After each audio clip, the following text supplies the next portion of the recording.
नाज़रीन, मरियम नवाज़ साहिबा वज़ीर आला पंजाब बनने जा रही हैं, लेकिन एक कबाहत अभी भी है। जो साबिक स्पीकर पंजाब असम्बली हैं, यानी कि अभी मौजूदा भी हैं, सिब्तैन खान साहब, उन्होंने एक बड़ा ऐलान किया है। उन्होंने कहा कि अगर ये ना हुआ तो मैं असम्बली का इजलास नहीं होने दूंगा।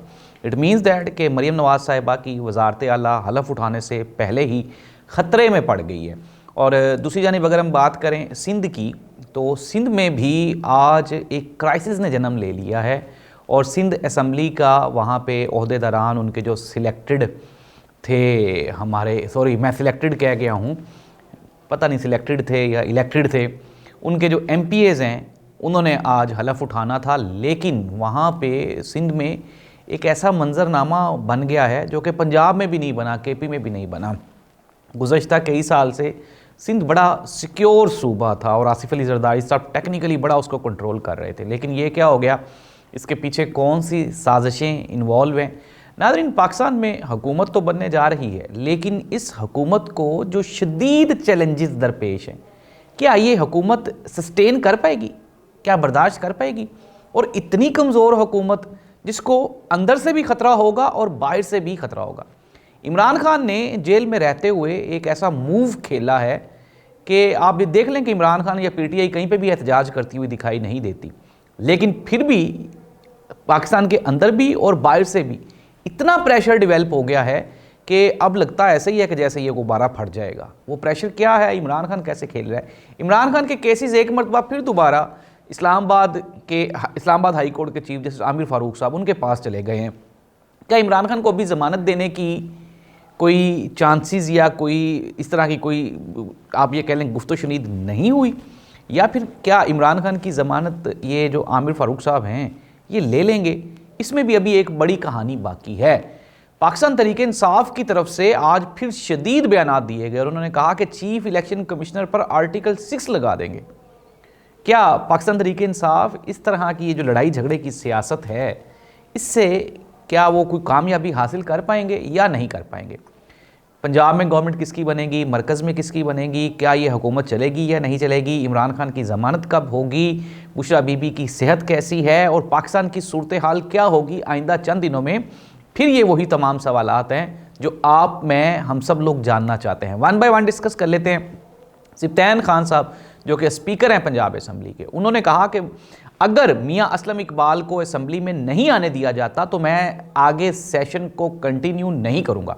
इससे पहले कल हमने देखा था कि मरियम नवाज़ साहिबा समेत पंजाब के जितने भी मुंतखब MPAs हैं उन्होंने अपने ओहदे का हलफ उठा लिया।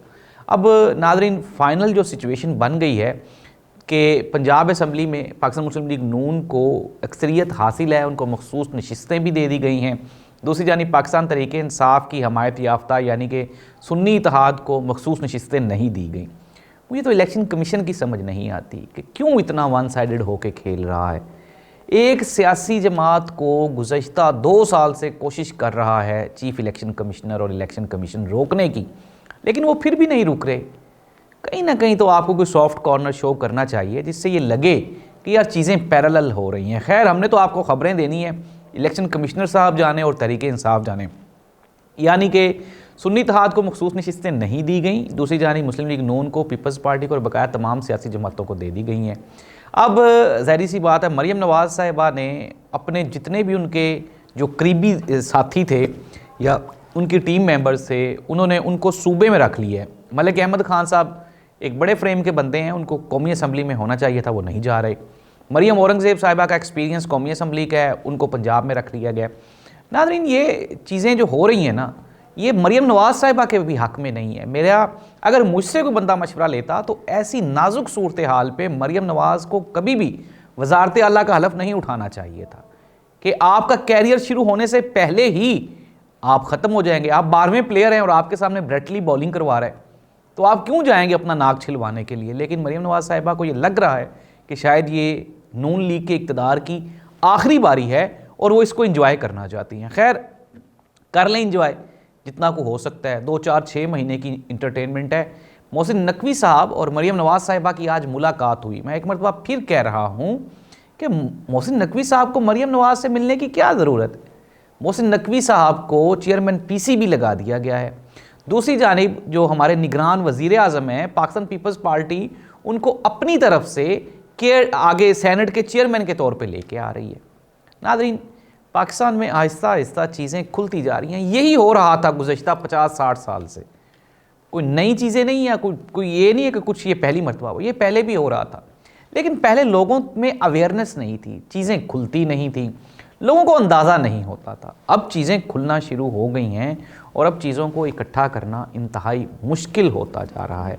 आइंदा चंद दिनों में पाकिस्तान का सियासी मंजरनामा इंतहाई खौफनाक शक्ल इख्तियार करने वाला है। सिंध में आज GDA, ग्रैंड डेमोक्रेटिक अलाइंस, जो उनका वो है फंक्शनल लीग, वो फिर उसके बाद JUI, फे, जमात इस्लामी और PTI, इन्होंने मिलकर आज शदीद किस्म का सिंध में एहतजाज किए।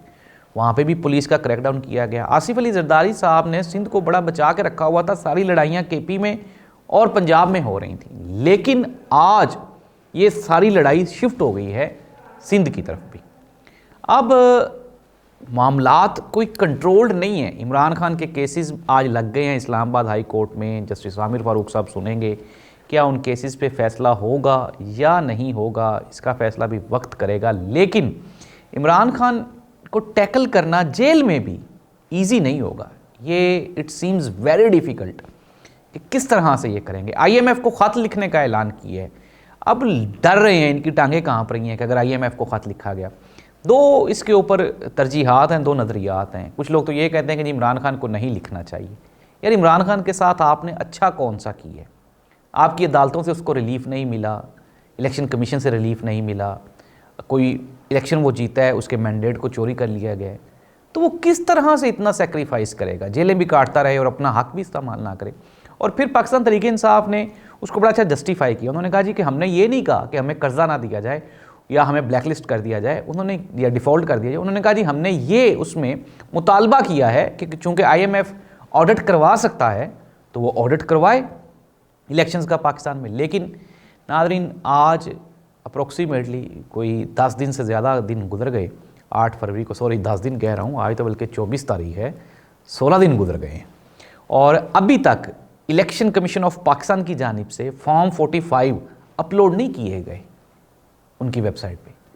जीतने वाले जो उनके ओहदेदारान हैं उनकी तफसीलात शेयर नहीं की गई। तो ये वो चीज़ें हैं जो कि पाकिस्तान को शदीद नुकसान पहुंचाएंगी। इमरान खान के IMF को ख़त लिखने से ज़्यादा खतरनाक ये प्रोसेस है कि IMF अपनी चीज़ों को कंप्लीट करे। अगर IMF कंप्लीट नहीं करता तो किस तरह से आप इस मुल्क को आगे लेके चलेंगे? नाज़रीन, मैं पहले भी बता चुका हूँ, मैं आपको अब भी बता रहा हूँ, अवेयर कर रहा हूँ, आगाह कर रहा हूँ कि चीज़ें ऐसी नहीं चलेंगी। अगर ऐसा हुआ तो जाहिर सी बात है कि आने वाले वक्त में पाकिस्तान का बहुत बड़ा नुकसान होगा। और अब की बार ये जो नुकसान है इसकी ज़िम्मेदारी पाकिस्तान पीपल्स पार्टी और मुस्लिम लीग नून आपस में डिवाइड करने वाले हैं। उन्होंने डिसाइड भी कर लिया कि हम डिवाइड कर लेंगे। तो नाज़रीन, ये है पाकिस्तान की ताज़ा तरीन सियासी सूरत। इमरान रियाज़ खान को एक मरतबा फिर गिरफ़्तार किया गया, नहीं करना चाहिए था, जाहिर सी बात है, एक सहाफ़ी और इस मरतबा तो कोई इस तरह का एलिगेशन भी नहीं था। लेकिन इमरान रियाज़ खान ने कहा कि मरियम नवाज़ साहिबा को सलामी देने के लिए मुझे गिरफ़्तार किया गया। कुछ ना केस भी नहीं है, 2-4 दिन में बेल हो जाएगी। लेकिन पंजाब गवर्नमेंट बनने से पहले ये जो हालात ख़राब कर रही है, इसका नुकसान, मैं फिर दोबारा कह रहा हूँ, इसका नुकसान मरियम नवाज़ की आने वाली पॉलिटिक्स को होगा। अगर तो आप मांगे धांगे की वो लेकर आए हैं, मैंडेट लेकर आए हैं, तो इस तरह तो नहीं ना चलेगा।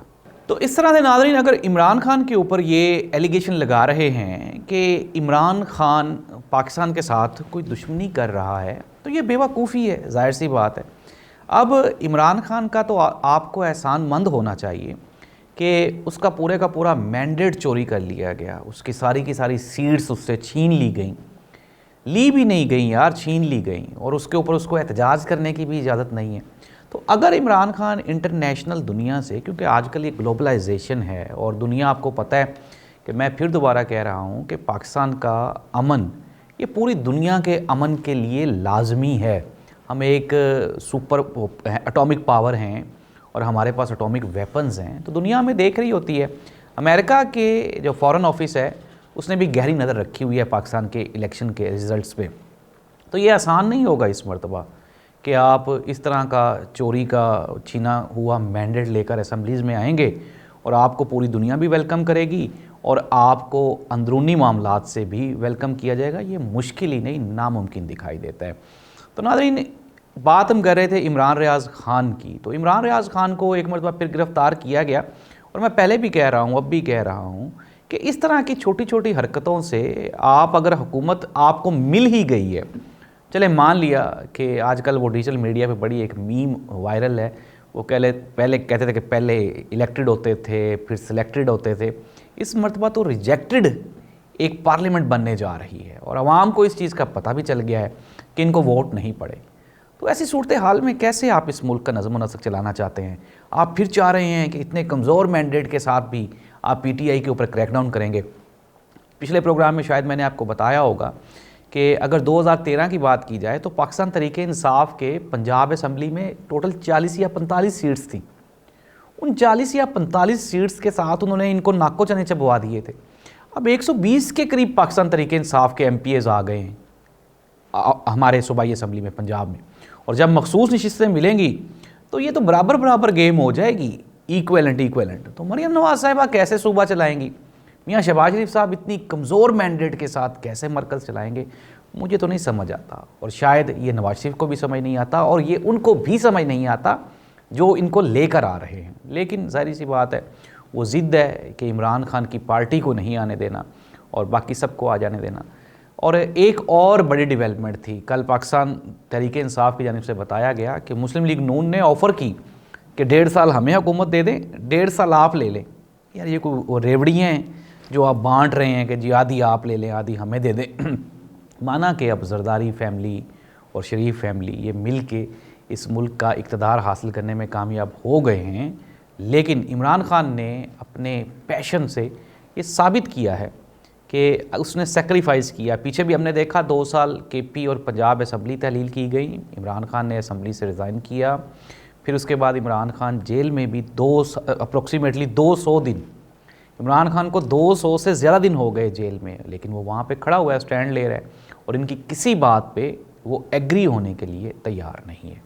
तो ऐसी सूरत हाल में फ़तह ज़ाहिर सी बात उसी शख्स के लिए होती है जो डिटर्मन होता है, जो अपने असूलों पे समझौता नहीं करता। तो पाकिस्तान पीपल्स पार्टी ये चाहती थी, मैंने आपको पिछले प्रोग्राम में भी बताया था कि वो घेरना चाह रहे थे आसिफ अली जरदारी साहब, कि किसी न किसी तरह से वो इमरान खान को घेरू डाल लें और इमरान खान को भी उसी लिस्ट में खड़ा कर दें कि उससे पाकिस्तानियों का एतमाद ही उठ जाए। लेकिन मैंने पहले भी कहा कि इमरान खान इनकी सोच से ज़्यादा स्मार्ट खेलता है, और इस मरतबा भी इमरान खान ने बड़ी अक्लमंदी की है। एक तो वो बिल्कुल भी जा नहीं रहा इस तरह के इक़्तिदार की तरफ के फिर दोबारा डोरियाँ पीछे से हिलें। इलेक्शंस दोबारा रिपीट होने वाले हैं। ख्वाजा आसिफ साहब ने भी कहा कि हो सकता है मिड टर्म इलेक्शंस हो जाएं, तो मुझे तो मिड टर्म की भी मिड टर्म होते हुए दिखाई दे रहे हैं। अल्लाह इस मुल्क का हामी और नासिर हो। मुश्किलात बहुत हैं और आपने अपने मामलात को कंट्रोल कर लेने, क्योंकि गैस, बिजली, पेट्रोल और GST और ये वो सारी वो आपके ऊपर बम गिरने वाले हैं जिनको आपने बर्दाश्त करना है। ज़ाहिर सी बात है, अब तो आपने वोट भी सब लोगों ने इमरान खान को दे दिया, उनको इस चीज़ का भी गुस्सा है, तो वो ये गुस्सा भी आप पे ही निकालेंगे। अल्लाह इस मुल्क का हामी और नासिर हो। अल्लाह हाफ़िज़।